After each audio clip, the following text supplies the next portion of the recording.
What is going on? Germain, Craddock here, and today I'm going to be showing you how to make cookies. And just to clarify, I don't mean cookies like you get at grandma's house, like chocolate chip, go to grandma's, nice fresh bake, soft, not hard, delicious chocolate chip cookies. I mean cookies in the sense of Cucoloris cookies, I don't know how you pronounce it. Cookies as the sense of a light modifier. And so a cookie allows you to add texture, shape, kind of more of an ambiance to your light that looks a little something like this.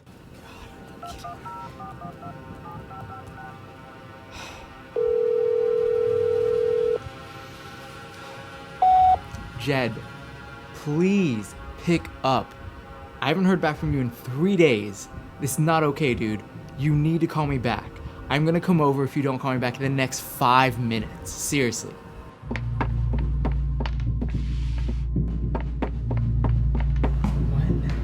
Why is the door? Jed? Jed, are you here? Where are you, Jed?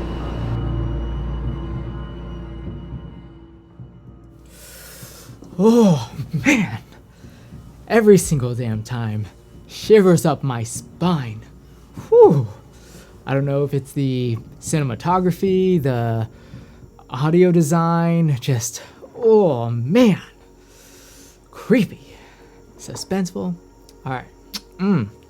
Okay, enough about that.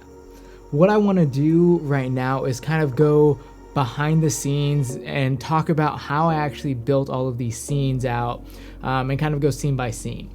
And starting off, what we talk about here in this scene is just me talking, well, trying to get a hold of my brother because it's been 3 days since I haven't heard from him, which honestly isn't super out of character, but you know, whatever, it works for this. So I'm worried, I'm trying to call my brother, and in this scene we can see that I have this really kind of dark, not very well lit scene because it's nighttime. I haven't heard back from my brother. I'm still trying to get a hold of him. And all of the lighting that I have is basically what I have on my desk, normally on my desk, which is some practical lights and lamps and yada, yada, yada. And then I have my key light. So my key light is actually camera right. And that's being through a reflector shot through that cookie. And the cookie that I used for this scene is the window one, because I actually have windows over here on my desk. And so I have some shadows across my shoulder, kind of right at the right side of my face, and those where those shadows are being created.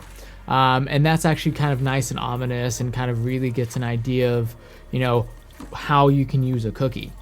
My camera's about 5500 Kelvin, I think. And the light that I have, which is my Aperture 300X here, that one's set to 6500 Kelvin, and I was shooting through a CTB gel to make it even more moonlighty, even more kind of nighttime-esque.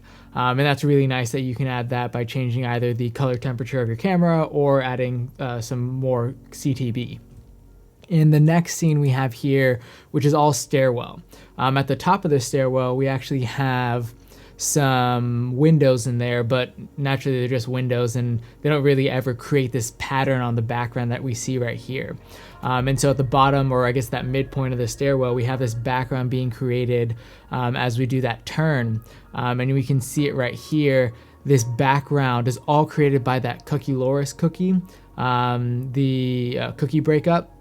So we have that pattern being created right here. In the first scene here, I have the Aperture 300X on the stairwell, the top stairwell, shooting straight down. And that's why we're creating shadows over here. And that's how we're creating shadows over here. And so this one is shifted a little bit over to the right, not that much, but we brought it over so we could actually have some of the shadows created on the wall over here, on over to my right of my shoulder. And this is all just done shooting through a cookie with a reflector. No other lighting in this kind of scene. We made sure to turn the lights off that were in the stairwell as well, so that way we wouldn't have any interfering light. Now, kind of going over to this one, which is the door handle scene. In this one, we moved it even more, so shifted it further to the right, shot straight at the door, and also made sure to get the wall back here. So let me get it right there. So you can see right here, I have some of that cookie pattern breakup right here, shadows being created and cast on the wall, and also being cast on the door. We made sure to keep the inside of the room actually pretty dark, so you wouldn't see anything there as I transition into the room. I do have lights, which I guess you can see kind of right here. So these lights, I normally have them on in my scenes like I do today, and shooting this part of the segment, but I turned them off so when I walked into the room it was be even darker, more ominous, more freaky. And then as we come forward, you can see that the light flickers. What I did is I set my 300x here to, I think, faulty bulb effect. So it was kind of flashing in and out, adding more dramatic effect. And as we walk further and further into the room, you see my face starts to become illuminated. And this portion of the actual scene is when I have it shooting through the blind cookies. So the blind cookies are over to the left right here, kind of back right there in the room, and it's shooting straight through those blind cookies. So my face is being illuminated. But if you notice, let me try and get it back in. If you notice, let's see, right there. So right here we have my TV. I actually have LEDs on my TV as well, on top of my monitor. So these ones I had set to red because, again, more ominous, more creepy, more suspenseful. And so that's the only light that's actually populating the scene when the light flashes off. And so it makes the room red, kind of black back and flashes into the white, and you see me again. You see those cookies popping up on the wall right there. So you see those cookie, that breakup pattern right here, looking like we're shooting through blinds in the bedroom, or I guess the living room, but that doesn't actually exist right there. And so here, going on, and then it just kind of fades out, and there's no conclusion to this scene. But man, is it freaky. And basically the kind of emphasis here is that all of this was created, all of these kind of breakup patterns of light was created by using cookies, which I made here in my living room with Foamcore. So it's not that hard to do. It just takes a bit of time. Honestly, the hardest one to make was the cookie breakup pattern one because of all the angles and corners and smooth lines and turns and yada, yada, yada. But that is basically what you can accomplish when you shoot with cookies, creating a more ominous scene, adding texture to your scene, and it allows you to kind of get a feel that you wouldn't otherwise be able to do with just either a harsh light or soft light. And to do so, you actually need a cookie. And you can either make these or buy these. I chose to make them because it's a lot less expensive. And if you buy them like a 24 by 28, 24 by 30, I don't know how big they are. They're like $80, $100 something a pop. So they're not cheap. But to make them, all you really need is some Foamcore, black because it's not reflective like white. I have 20 by 30 here, and I got them from Office Max, Office Depot. I don't know, they're the same place, so just get one, buy it black, you know. I have a graduated TT ruler, whatever you call it. It's 1 T to rule them all. And this is what I use to basically measure all my cuts. You can also use a pencil, or you can just straight on cut them. It just kind of depends on what you're going for. And I have 2 X-Acto blades. This one is more broad strokes, so if I'm doing straight lines, I'm gonna use more of a broad strokes blade. This one's a little bit more of a fine tip blade, which is when I use, sharp angles, corners, yada, yada, yada.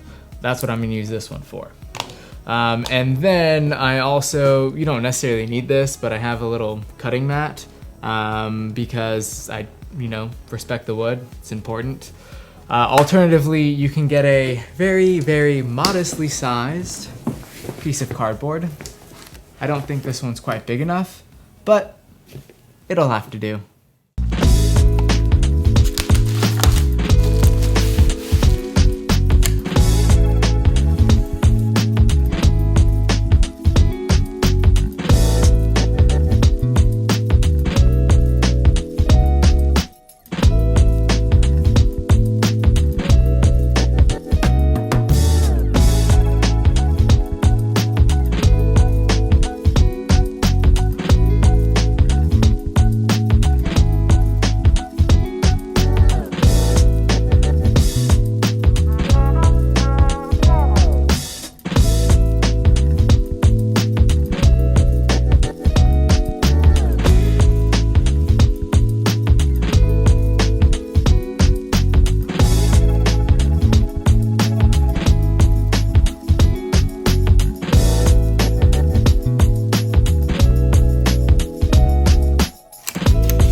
blends.